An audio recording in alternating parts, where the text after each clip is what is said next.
We're going to go ahead and get started. We have a good amount of questions and want to be sure that we're able to get to them all within this hour. So welcome and thank you for joining our Riding the Wave discussion today. My name is Kendall Rawls. That's me. And I am the Director of Development for the Rawls Group and your host for today's panel. We have received many great questions, so we're going to dive in fast to ensure we get to them all. Before we begin, I'd like to introduce you to our panelists. First, we have Jeff Bannon. Jeff Bannon is a partner with the Rawls Group. As a succession planner, Jeff partners with multi-unit franchisees and their families to help navigate and attain their long-term business strategy and succession planning goals. For over a decade, Jeff has collaborated with high net worth individuals and their advisors, addressing complex dynamics to ensure the business and family thrive for future generations. Next, we have Michael Iannuzzi. Michael is a partner and co-leader in Citron Cooperman's franchise practice, providing audit and accounting, business consulting and advisory, and tax planning services to a wide spectrum of clients within the franchise community. He works with franchisors and multi-unit franchisees in a variety of industries, including but not limited to fitness and athletic centers, children entertainment center services, such as recreational youth programs and party providers, junk companies, mobile concepts, pet hotels, quick restaurants, and grocery stores. Next, we have Einbinder. Michael Einbinder is a partner of Einbinder and has more than 30 years of experience as a business lawyer, representing a variety of clients and businesses nationwide. A substantial portion of Michael's practice involves representing multi-unit and single-unit franchisees, as well as emerging and mature franchise systems. Michael's firm is a New York City based. His franchise practice is nationwide, representing franchise clients, transactions, and disputes nationally. Michael's franchise industry clientele and franchisees and franchisors in the restaurant, retail, hospitality, real estate, manufacturing, optical, recreation, business services, household and home improvement services, healthcare, education, childcare, and pet care industries. And then fourth panelist is Aicha Bascaro. Aicha is the founder and CEO of the American Franchise Academy, and a 30-plus year veteran in the franchise industry who started in the restaurant level and through the years was promoted through the executive ranks in brands Popeyes, Louisiana Kitchen, and Olive Garden. She has worked in operations and management and corporate and franchise side. She has been assisting franchisees and independent business owners improve their operations, reduce costs, increase profits, and grow their organization. Her clients are from the US and around the world. Again, thank you all who submitted your questions. Please feel free to use the chat feature or the question and answer feature to submit questions during the conversation. We're going to start off on questions that we received during the registration process. And the first one is going to be directed to Jeff Bannon. How do you protect business continuity if I, as the operator, gets the virus and/or one or more of my key people? Hi, Kendall. Thanks. Good question, and thanks for having me. You know, obviously, there's a lot of information going out there about contracting the virus, and you know, the risk obviously is being 14 days isolated in intensive care and on ventilator status, and you know, there's obviously a complete disconnect from the world at that point if that were to happen to anybody. So in order to protect business continuity, there's a couple of just fundamental steps I recommend everybody look at. One of the first is checking your franchise agreements for successor status and who is authorized to conduct business on your behalf with the franchisor. They prefer to talk to one person, and having that communicated up front is critical. Some people may have written it on a document 10 years ago and frankly have forgotten who's on it. That's a good time to review that. The second is looking at powers of attorney. Healthcare is a financial power of attorney. Talk to your attorney about when the last time these were updated and put in place. Obviously, if you're laying in a hospital bed, you're in no position to sign documents or conduct any transactions that would need to take place for the business. And in today's environment, particularly with the CARES Act and the PPP loans and all the different you know, things that are rolling out from the government, we need to be as reactive as possible. So being in a position to react quickly to that is critical. And the same goes if you have a trust. We'll confirm the trustee succession. Who's in control to make the decisions on your behalf going forward? What's the scope of their authority? Those are all important documents to look at. And then, you know, proactively, I recommend if you're making the decision on who should be making those business decisions on your behalf in your absence.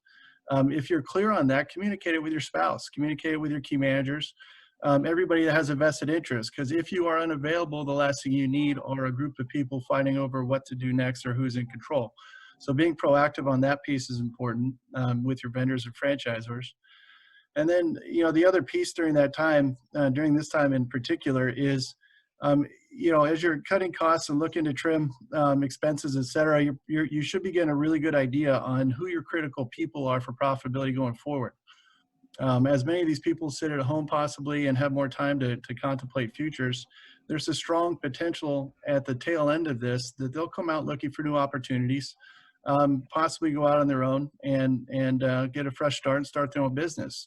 It's a good time to think about golden handcuff structures. Who are those people that you're realizing are so critical to your future? How do you lock them down? And if you are inclined, I'd suggest starting those conversations with your key people today. Thanks, Jeff. It was really insightful. Aicha, what kind of things should franchisees do right now operationally to protect their business? Hello, hi everybody. Thank you for having me here, Kendall. Well, first of all, I have to say that you need to be clear on the cash first. You need to be able to understand where you are and what are you going to do with your business. Because right now we have to make very tough decisions. We have to decide whether we are going to keep operating, of course, in the new world, or are we going to close to then temporarily to then reopen, or are we going to make a decision, the hard decision of closing the business? Once you have that decision made based, and it has to be purely financial. I mean, one of the things I tell my clients is that's a 90% numeric financial decision, 10% sentimental, because if you drive your decisions based on your sentimental part, you might make the wrong decisions that might hurt you more along the way and might cripple your possibility of having a business in the future. And so if you decide to either to close, then you decide to close. If you decide to close temporarily to reopen, then the decision is different. But let me answer the question from the perspective of if you decide to continue to manage the business, right? You have enough sales coming on that you think that you can sustain it. So the very first thing that you must do operationally is make your business viable. And to do that, you need to face the reality that this is a new normal. My clients are averaging anywhere between 35 to 70% down in sales right now. And they had to adjust everything. When you're used to making 1.5 million a year, and now you are struggling with 300,000 a year, how you manage your business, how you manage your labor, how you manage your product costs, how you manage your day-to-day operations is completely different. And so it's really very important that we understand that. And so now we got to make our business viable with the new reality. Whatever your sales are right now, I think that we are at a point where we are stabilized. I think that where we are is where we're going to stay. We're going to remain until such time that the economy turns around and we start opening the markets, the economy. And so we need to learn to manage the business the way it is right now. And that means that you got to bring the labor down to this level, because this is the level where you're going to be. And whatever you used to use, any labor matrix or targets or guidance that you used to do schedules and manage your labor, they don't apply anymore. You got to see it in a whole new way based on the current volumes. So operationally speaking, make your business viable. Lower your labor cost to match the same percentage or lower than where you were before this whole thing happened. Make sure that your product cost is on point to ideal, theoretical, with very little waste. And then, of course, negotiate everything that you can of your fixed costs, either to be delayed, postponed, reduced, eliminated, so that you can make your business viable and sustain. Right now, the name of the game is sustainability until such time that the market opens back up. And so that's really what we're working with our clients right now, and is the first thing that you need to do to be able to overcome this whole thing. But again, your decision could be, if the numbers say so, that it is better for you to close temporarily than to keep operating, then you might need to make that decision. Now, whether it's a temporary decision or a permanent one, then that, again, the numbers will tell you that. You know, and if you are looking at that and the numbers are really not looking good, if you don't make the decision, which for many of you is going to be very tough, you are going to be hurting your chances to be able to reopen later, or to even have a business, any other business in the future, simply because you might get too far in the hole. So that's what I would suggest you do operationally, you know, right away. Thank you, Aicha. Michael Iannuzzi, what are one or two of the tax changes as a result of the CARES Act that benefit multi-unit franchisees? Sure. Hi, everybody, and thank you, Kendall, for having me. So there are a couple of changes that took place through the CARES Act that rolled back some of the previously unfavorable changes that took place when the Tax Cuts and Job Acts were passed a couple of years ago. So I'm going to mention three of them that are really all intertwined with each other. The first one is the technical correction for depreciation on qualified improvement property. I know that's a mouthful, but really what that is for whatever reason, there was an error, a clerical error, when the tax law was passed a couple of years ago, that for anybody that's in restaurant, retail businesses, when you were doing your build outs, if you had assets classified as leasehold improvements, those were left out of bonus depreciation. Now, if you're asking what bonus depreciation is that you buy this asset, the IRS would let you write off 100% of the cost of the asset in the year that you placed in service. Unfortunately, when that law was passed a few years ago, those types of assets were excluded. So the CARES Act brought it back, fixed the error, and is now allowing 100% expensing on all those types of assets. And it's also retroactive. So you can go back to 18 and 19 and expense everything. There's a couple of ways to do it. You could, if you have stuff in 2018, you can amend 18, or you can carry it forward in 19 and true up to 2019 return to depreciate or expense out anything that was not depreciated the year before. The forms to use, but that option is there. That's going to roll into the modification of the net operating losses. Under the Tax Act that passed a few years ago, if you had losses, you were not allowed to roll them back and open up prior years when you used to be able to do that in the past. The CARES Act fixed that as well, and it's allowing you to take losses today and go back 5 years when tax rates were higher and amend those returns to take advantage of those losses. You can also go forward as well. So there's a little bit of a game there to play which way you want to go.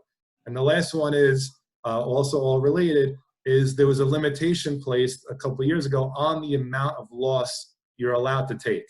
The CARES Act also repealed that and opened that back up. So for those that are doing build outs or did build outs in the last year and a half and did not expense everything, these three changes all kind of roll in together, which will allow you to put cash in your pocket immediately by taking advantage of these rules. Thank you. Thank you. Aicha, how can franchisees retain or increase their sales to at least cover their costs? Ideas on how to create more points of revenue as a franchisee as well.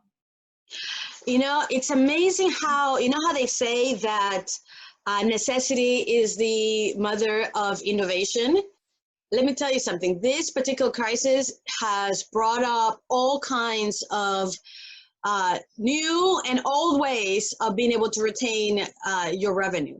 And I say new and old because there are a lot of new things. Obviously, in the last decade, delivery has become almost a part of every day, even though it was not every business had that. But there are all kinds of new things. Like if you're in a gym, people are renting your gyms. If you were a normal restaurant, you are going into catering for family meals. I know of restaurants that are doing even vacuum pack business. They are preparing their meals and they're serving, their product and then vacuum packing in the areas of restaurants, no? And it's amazing that kind of innovation that's happening, across the board. A lot of schools, you know, that used to have after school programs that used to have in-person locations where the kids will come. Now they're going all online. I mean, it is amazing how people are just flexing and doing what they need to and opening new channels, right? Before, in your restaurant, you had your dining. Now you have delivery, you have takeout, you have home catering, family bundles. And then if you are, like I said, the online world is amazing. Like, look at us. I mean, even the webinars have been around for a while, they're happening all the time. And I think the name of the game right now is doing exactly that. Thinking and looking at what is our business and what can we do, what channels can we open to be able to retain the sales that we have and maybe try to get a little more so that we can make our business viable. And a lot of people are actually going to old ways of doing this type of sales and marketing and local store marketing business and going back to delivery. I know that the last decade what's happening, how delivery has been expanded is by all of these new companies, you know, like Uber Eats and DoorDash, etc. But some people are creating their own delivery programs internal because of the cost of those platforms and being in the platforms. There's so many people there, so the competition is now ferocious in those platforms. And on top of that, the cost, and now you know, there's a lot of discounting online. So a lot of people are actually going and creating their own delivery programs with existing people that are actually doing that, which is the old way of doing it. I mean, you mentioned, I actually have 20 years of Domino's experience back in the day before online ordering happening. And so I'm taking all that knowledge and experience and giving it to my clients so that they can develop their own internal programs in the way we used to do it. You know, doing callbacks. I mean, this guerrilla marketing doesn't necessarily have to be in person. You can do a lot of the things that we used to do in the day. And so those are the type of things that you need to look at your business in a new way. The way that you used to do things, especially if it's in person, you know, that's not possible anymore. But there are many other channels that you can use to, again, retain and grow the business from where you are right now so that you can make your business sustainable, stable as you prepare to relaunch it when this whole thing is over. And so again, innovation is going to be the name of the game. And one of the things I was telling my clients on a call we had this week is who's going to be the unicorn, right? Because there are going to be still a lot of businesses that are going to reopen, if not already are open and simply going to relaunch. But who the clients, the customers go to are going to be those that have come up with those new and old ways to reinvent themselves.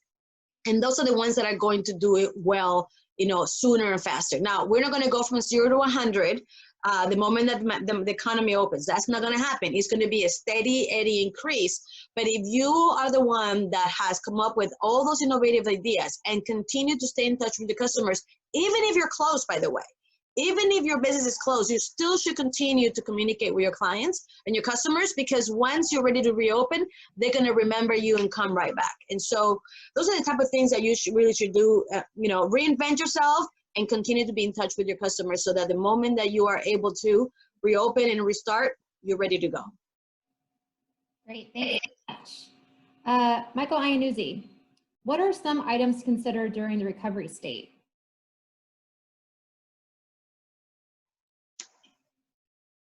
Sorry, I was on mute.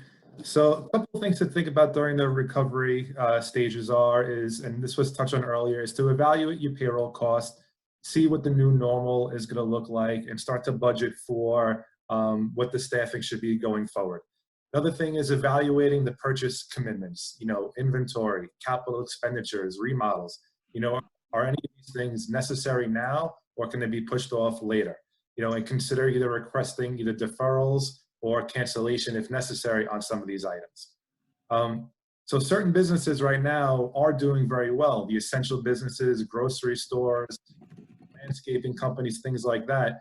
Even though the IRS has pushed off due dates for estimated tax payments, don't get caught off guard when you're in the middle of 2020. And if you're in one of these profitable scenarios, that money is going to be due. So be very careful with budgeting for that.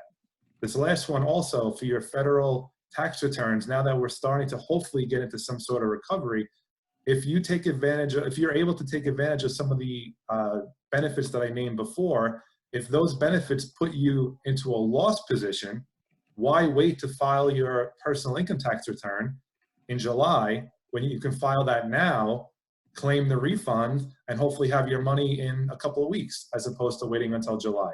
So these are some things to think about right now as we're getting ready to ramp up. Great, thanks. Aicha, how do franchisees make the decision to close, even if temporarily, versus remaining open if they can? Yeah, I mentioned earlier how, the first thing to think about to make your business viable is whether you are going to stay open or close. And one of the things that is important that we get through is to get clear on the cash, to get clear in the numbers, get clear in your finances. Because not everybody has the wherewithal to be able to withstand their business and keep it open, sustainable. Because if your sales are such, if your revenue is such that has gone down, to a level that is unsustainable, you have to close. And the way that we work it out with our clients is we say, okay, if you were to close to reopen, because that's the decision, right? Whether we're going to get closed to reopen or we're going to stay open. Because if you decide to close, then you decide to close. But if you're going to decide to close to reopen, then you need to think, okay, how much does it cost you to close temporarily? Because you have a certain amount of fixed costs that you must cover when you close, even if you have no business, no sales, right? So that it's, like rent, water, electric, utilities, certain services, you absolutely have to pay whether you are open or not. And then if you open, what is the amount of sales that you have to do to cover those additional expenses that you will have if you're open?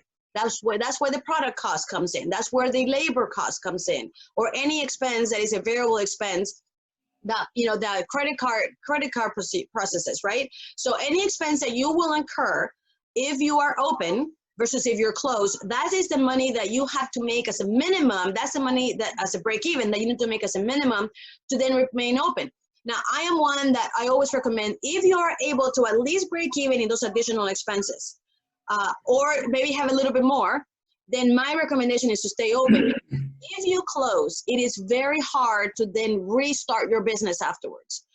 Versus if you remain open enough to then be able to pay your employees for that payroll, to be able to maintain the business healthy, to be able to keep the operations and the equipment proper, so that whenever we do reopen, which should be another 4 or 6 weeks, depending on who you ask, then it's a lot easier to just, ramp up versus having to now bring in your people in, restart your equipment, and things happen if you completely close. And so the decision should be, what does it cost to stay open, to close, versus what does it cost you to maintain your business open? And those additional expenses, can the revenue that you're bringing in cover those expenses and a little extra? And if it does, or at least even, then my recommendation is to stay open. Now, if the sales are such that it doesn't cover, it makes no sense for you to be open. And then you need to think, okay, how much does it cost you to close with the idea of reopening? And that amount of money, whether it's 1 month, 2 months, what is that capital? Do you have that capital? Were you able to apply for this, these loans that are now available and I believe ended today?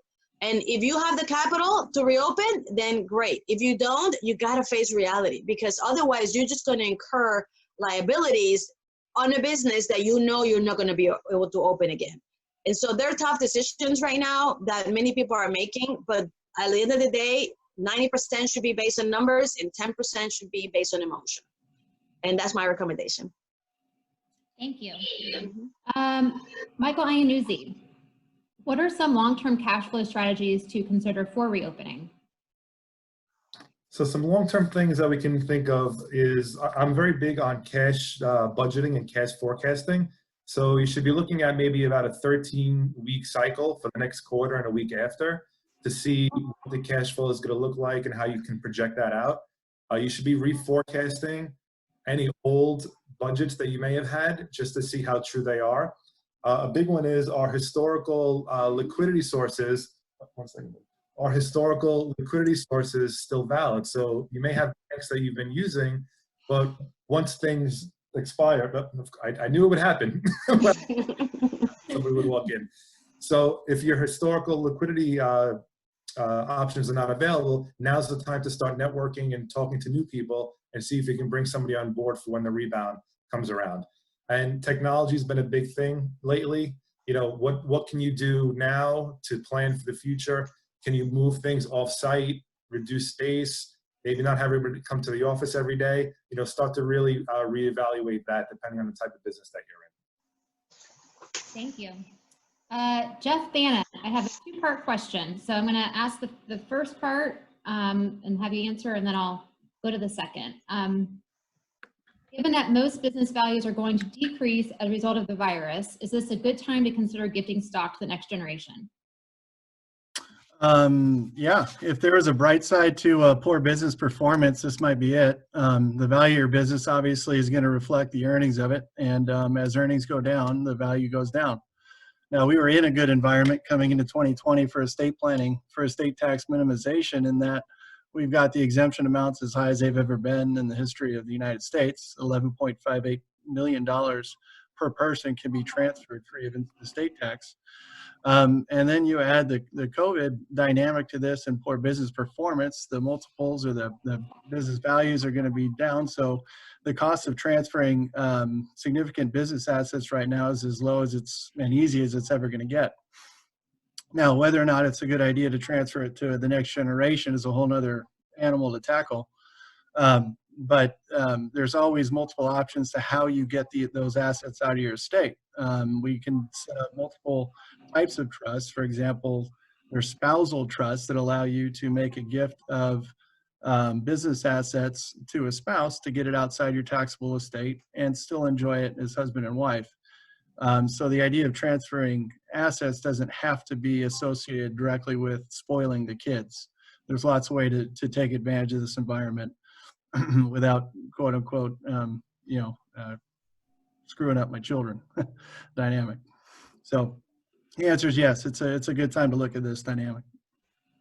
Okay, and then the second part of the question is, I'm going to read it the way that it was submitted. I understand that net operating loss from previous years can be restated to the business's advantage. Is that correct? And if so, is it worth the effort?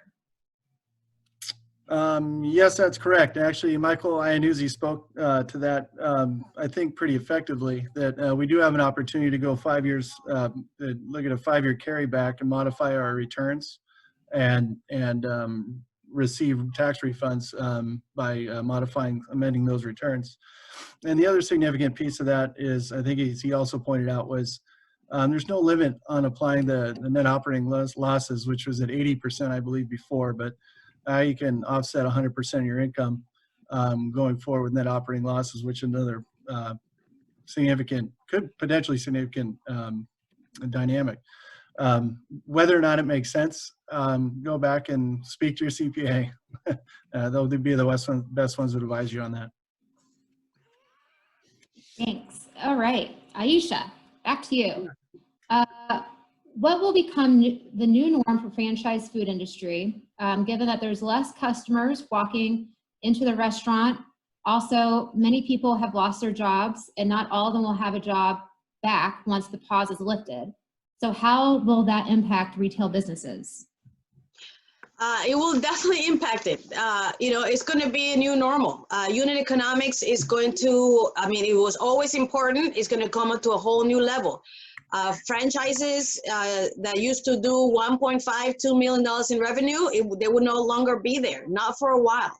And so we need to really look at our financials and all of the line items of the business and adapt to the new normal, right? So sadly, there are going to be some brands that used to make, $500-600, and they were used to do well that way.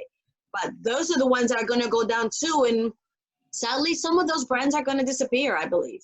In the meantime, the ones that had higher volume, the ones that have channels in which they can continue to serve customers through drive-throughs, takeout, delivery, those are the ones that are going to continue to work, and they're going to need, to adapt to the new volumes. And, eventually with time, we might get back there.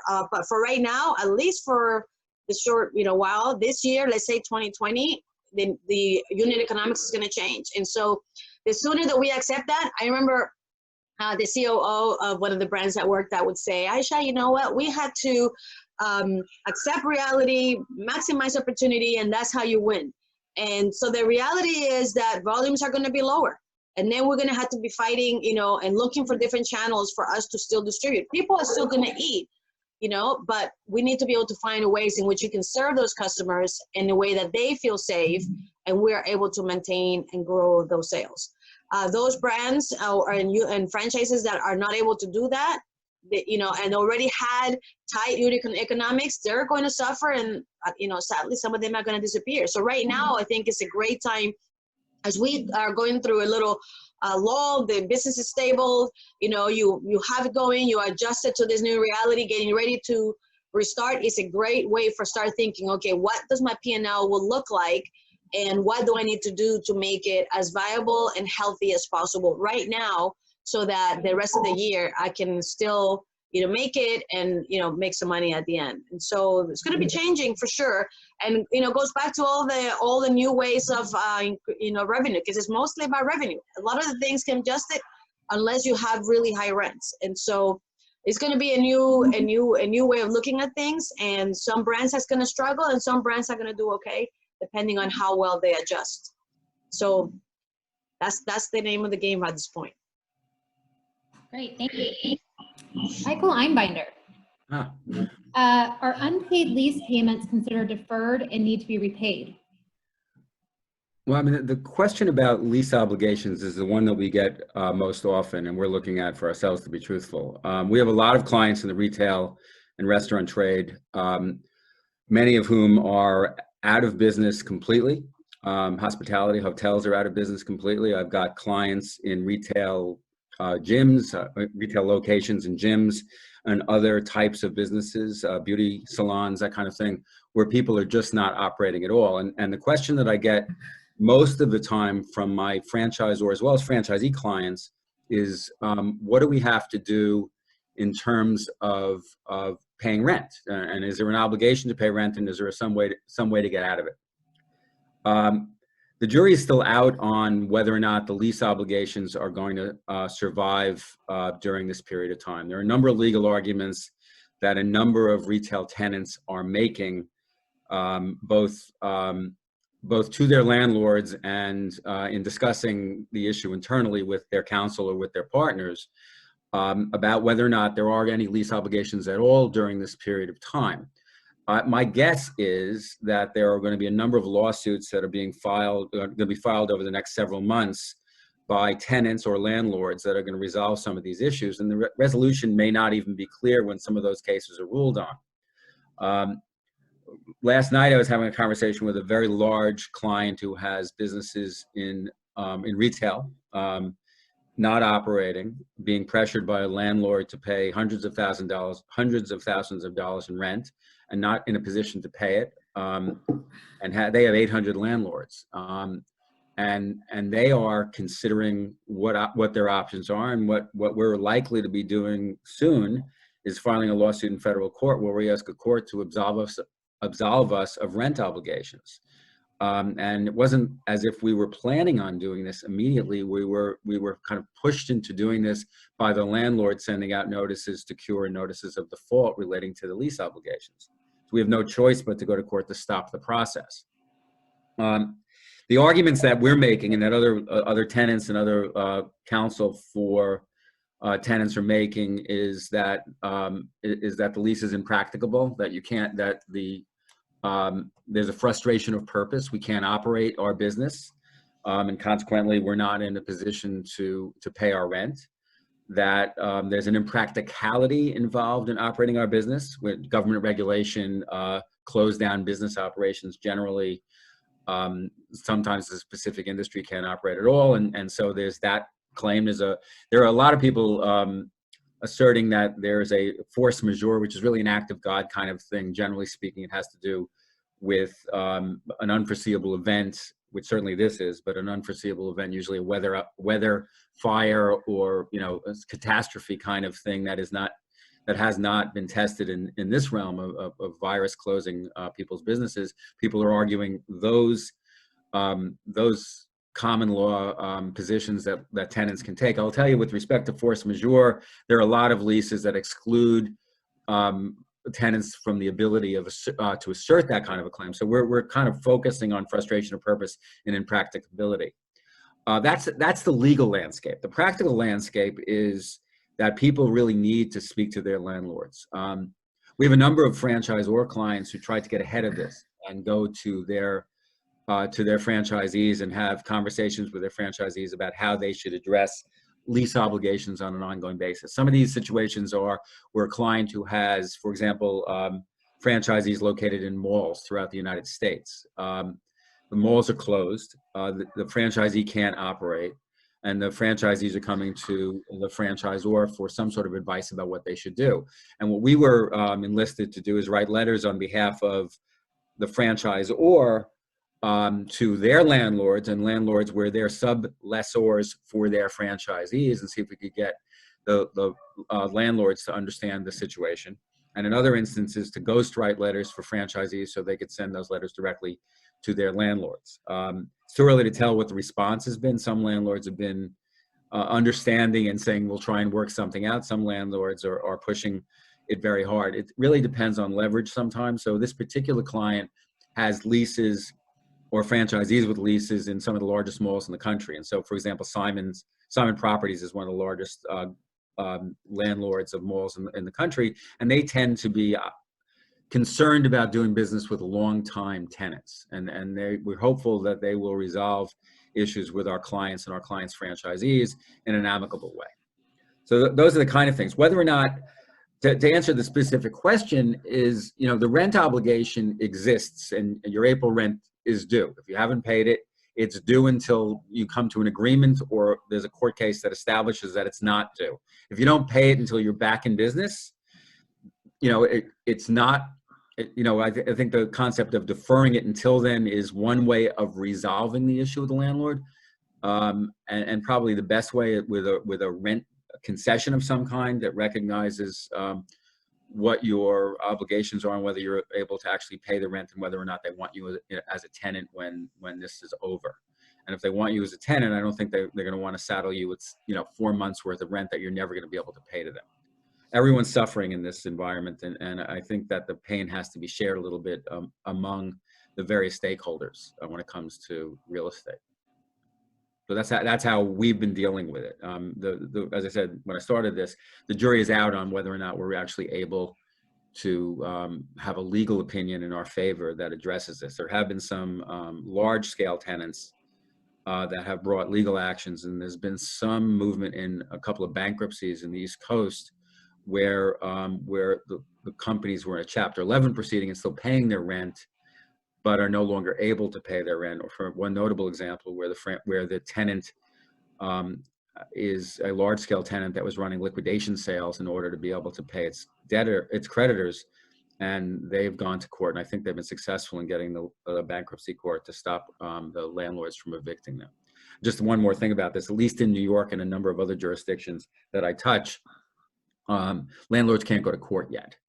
And, courts are closed to landlord-tenant actions. There's in New York a moratorium on landlord-tenant filings altogether. So there's no landlords that are going to be able to actually take action yet, but they can send notices out, and some notices are notices of termination, which means that you can't redeem the property after the notice is sent out. So you may have significant problems if the landlord's going to take a very hardline position. I also want to go back to a couple of things that Jeff and Michael said before, Aicha, too, about planning. We completely agree that there are some issues you really have to be focusing on that maybe you didn't think you had to before. And I think succession planning, or at least taking over the operations of the business of a franchise while this is going on, or enabling your other people, whether it's a spouse or adult children or a key employee, to take over operations is absolutely critical. And going through your documents to make sure that you have the ability to do that, or how you can do that, or what the steps that are required under the franchise agreement allow you to do, or how you have to do it if it does allow you to do it. All of those things are on the table right now, and it's absolutely critical to look at or have some look at your documents so that you can have some idea of what your obligations are. So what we're focusing on with franchise clients and all our clients, all of our clients that are asking us to look at this, we're looking at their leases. That what I mentioned earlier. All of our clients that are franchisees, we're looking at the issues that Jeff talked about whether or not we can assign people to take over the operations of this business. I will say that I have some reservations about, well, my concern for this is tempered by the fact that it's completely a situation where that we've never been in before. And I think a lot of judges, when it comes to, for example, a termination of a lease, are going to be reluctant to hold that a franchisee or any retail tenant during this time unable to pay rent is going to be thrown out without any recourse is hard for me to believe at the end of the day. If it is, it's going to result in empty space, much more empty space than would otherwise be there. People are going to want to get back in business, but they're not going to have been able to pay rent during this period of time. And I think courts are going to be cognizant of that and sympathetic to it in some way. So that's at least some potential good news on the horizon. In terms of franchisors, you haven't asked me this yet, Kendall, but I'll address this because another issue that goes to the same thing about franchise agreements. We have franchise agreement obligations that you have to be careful about. I don't know of any franchisor that's sending out notices of default during this period of time. None of my clients who are franchisors have done it. None of my clients who are franchisees have gotten notices of default, although I'm in the middle of some disputes for clients, got them before say March 15th. But I think there are provisions of your agreements that you have to start looking at to be concerned about going forward. Whether or not some are, whether or not you have a 10-year franchise agreement, for example, where you lose about 6 months, of operational, whether you can extend your agreement. And there are others, and I'll get back to it. Kendall's giving me the high sign that I should wait for the next question. So that's what I have to say at this particular moment. But there's many other things that you can address as a franchisee that are going to come, that are going to be issues that you should be concerned about down the line. Thank you. Michael Iannuzzi, if the rent is not repaid or the lease, the question before, will the landlord send the leasee a 1099 in order to deduct the loss of income? I don't. Guys. Sorry.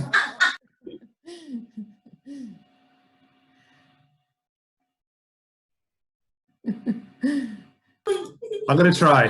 Otherwise, they'll skip me. Yeah, we're all dealing with this. If it happens every time. You typically only deduct losses or expenses two ways: either cash was paid, or you're on the accrual method where you book the expense and then you pay it, about 75 days after the year end. So I don't see how this would happen. If you're not paying rent, you're just not paying rent. You rather conserve the cash than pay something. So yeah, I don't see how this would happen. Now I'm gonna go back on mute. Thank you. All right, Michael Einbinder. Yes. A list of 1, 2, 3, 4, 5 questions in a row. Oh boy. Finally. So stay, yes, go ahead. as much as possible, stay focused on the question because the next question may address where you're going. Got it. And I'm here. have water close because there's a lot of questions in a row. I can speak. No problem. All right. How are retail-based franchisees handling lease obligations?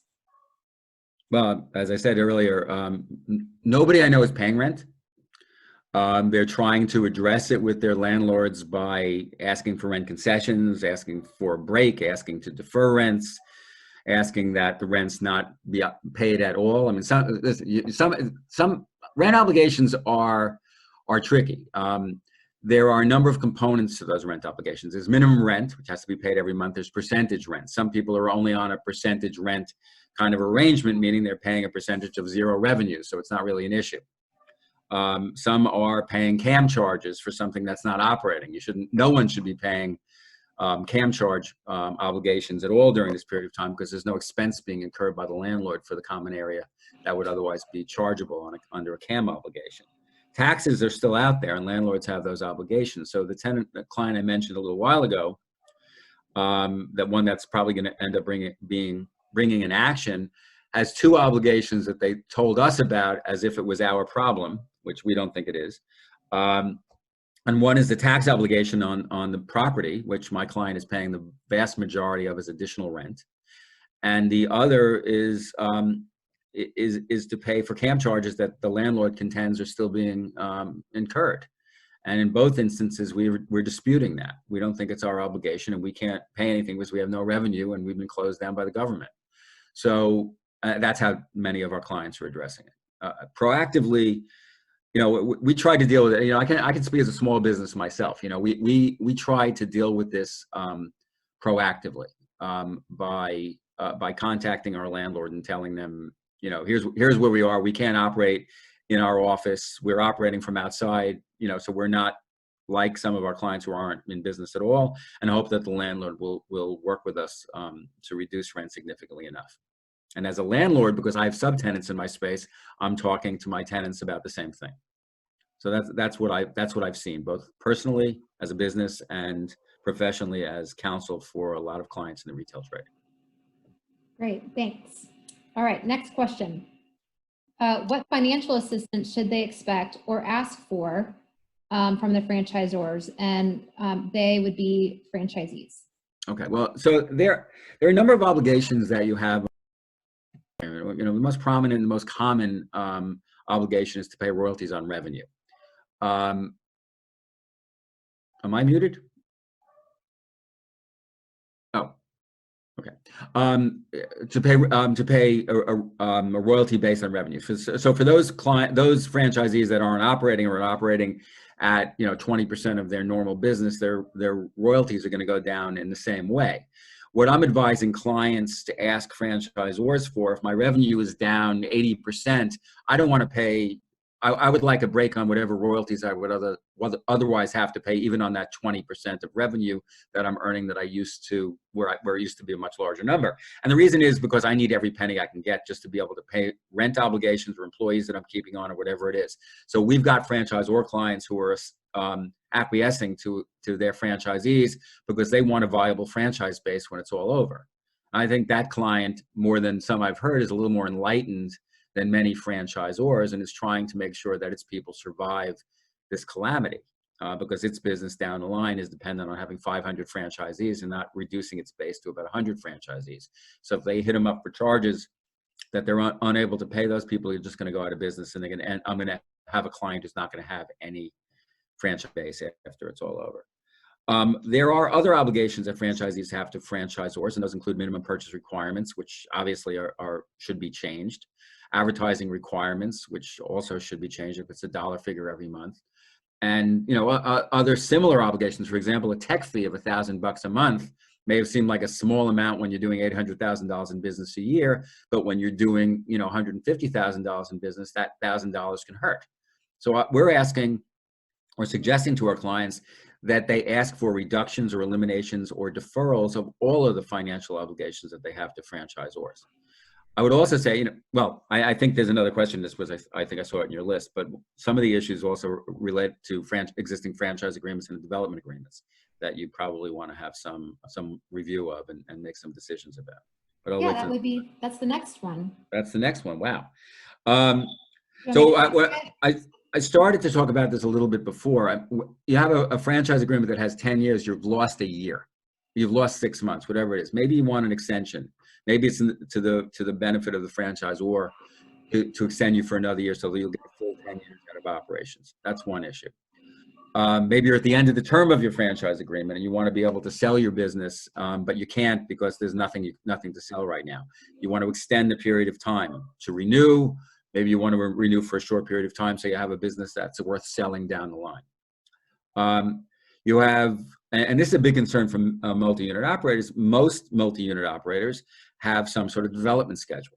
And development schedules are going to require you to open X number of restaurants or whatever it is in 2020. Well, that's not happening anymore. So you're already in default of your development agreement. And you should be dealing with or trying to address issues associated with extending that and deferring the obligation to open new restaurants for, for a period of time that covers this.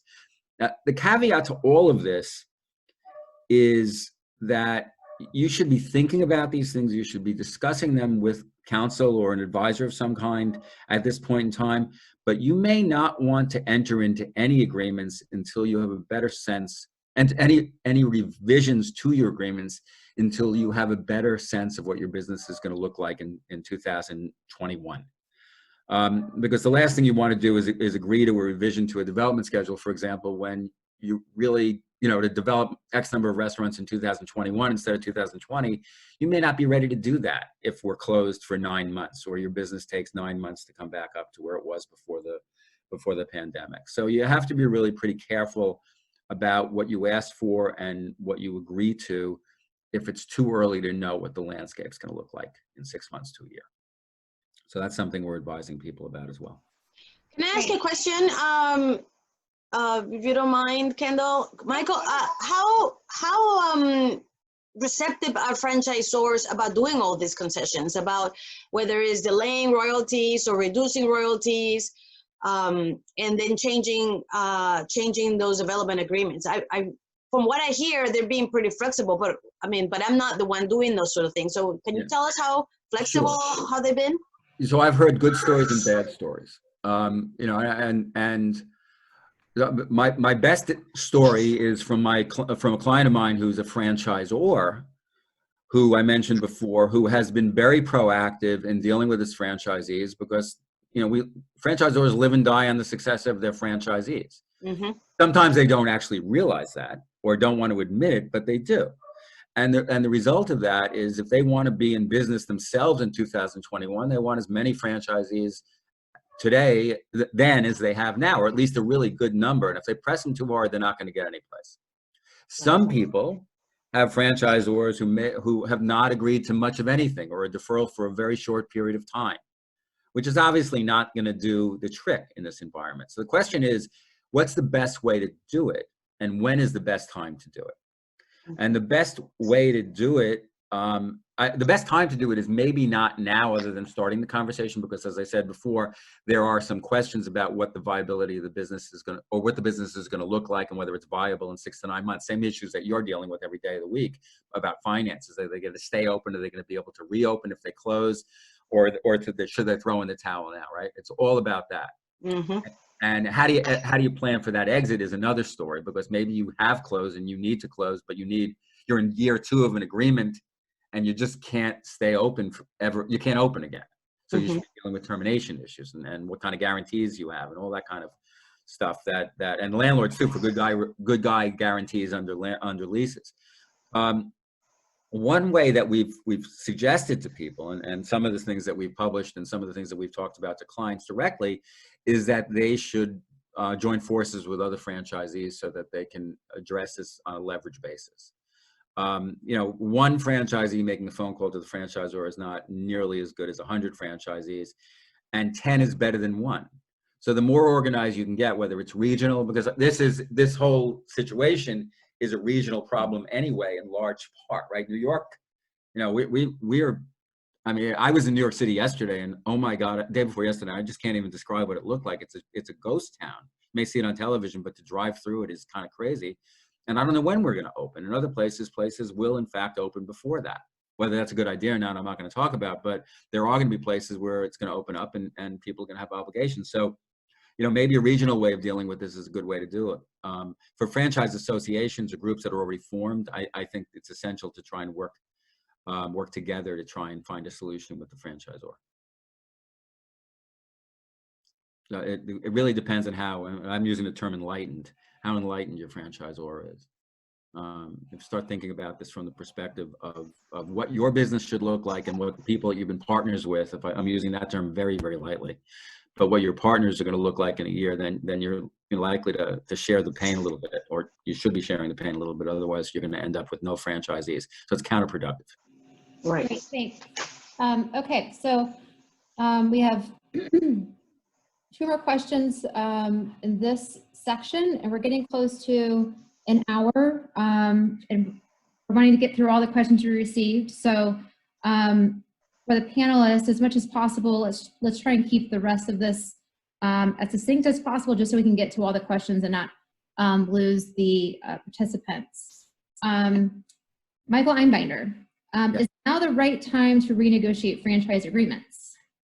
Well, this is what I've been talking about. I mean, I think it's the right time to start the discussion, but not the right time to agree, because we really do not know what it's going to look like. Somebody who says, it's going to be harder to undo an agreement that's amended now while we're in the middle of this, where you've agreed to stuff knowing that we're in the middle of this, than it will be to undo or defend an issue with a franchisor if you haven't done anything yet.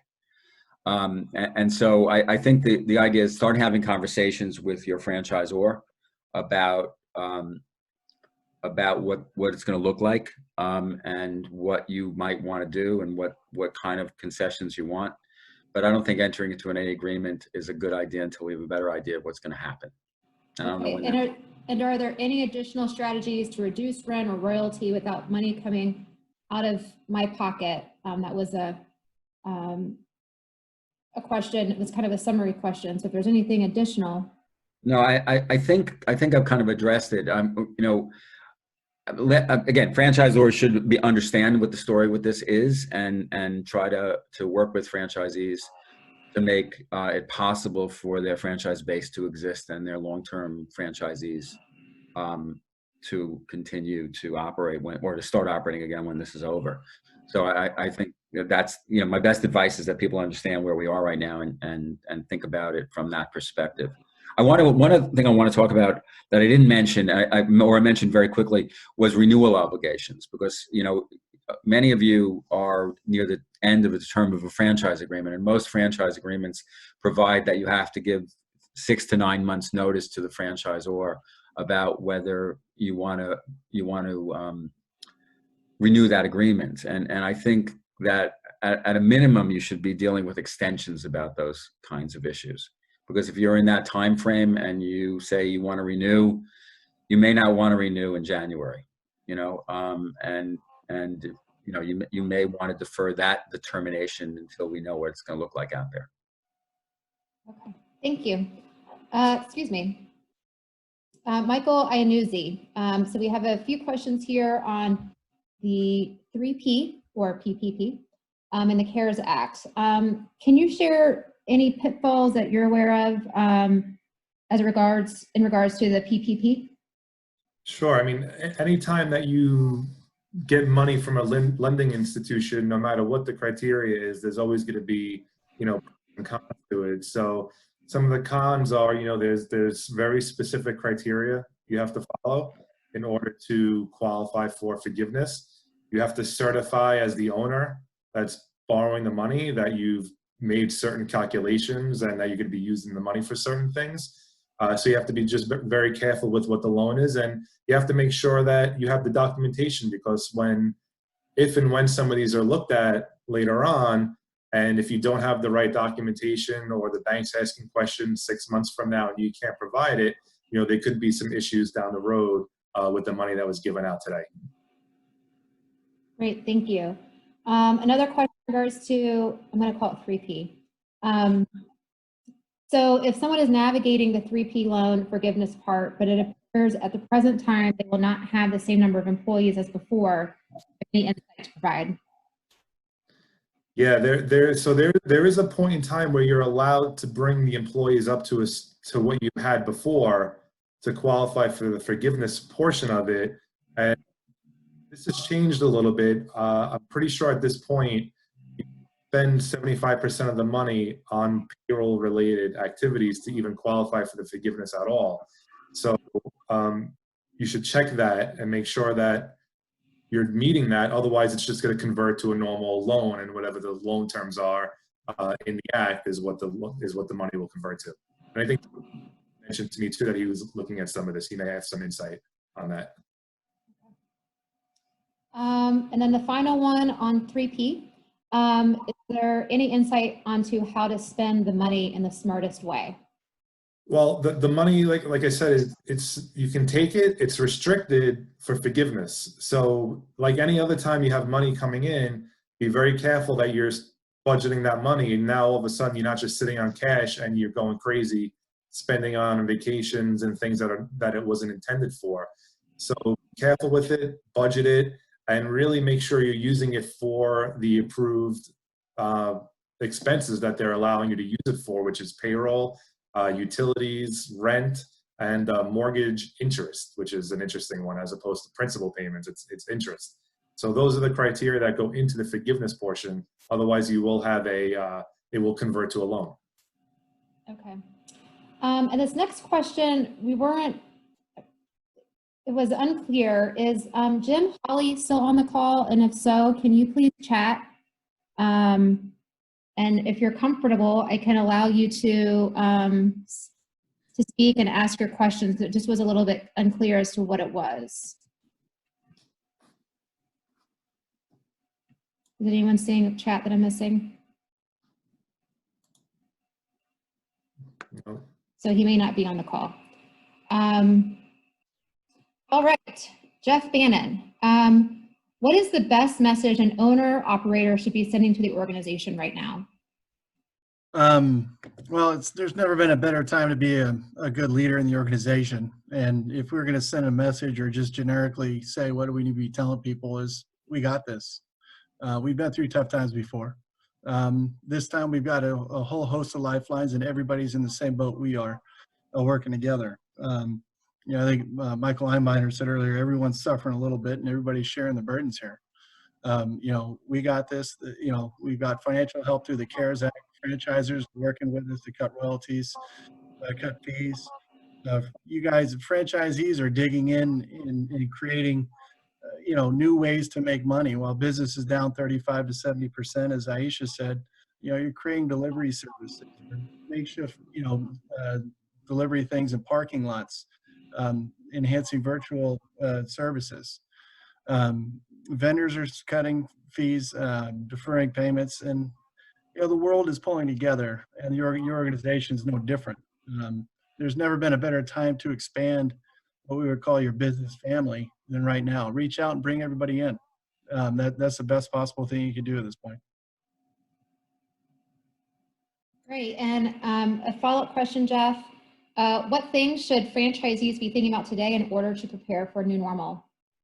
As I have this conversation, the question is, once they open the floodgates and everybody's coming back to work, how do we get everybody reacclimated to this new environment? And what are the things we need to be thinking about today? Well, the first is simply, you just reacquaint everybody with your guiding principles. Why are you in business and what's your vision? Where are you going?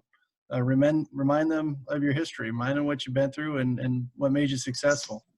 And in that same conversation, there'll be new behaviors that are going to be expected of franchisor or franchisees going forward in some capacity. We may not know what all of them are, but start documenting those things that you want to communicate in that same message in terms of new expectations.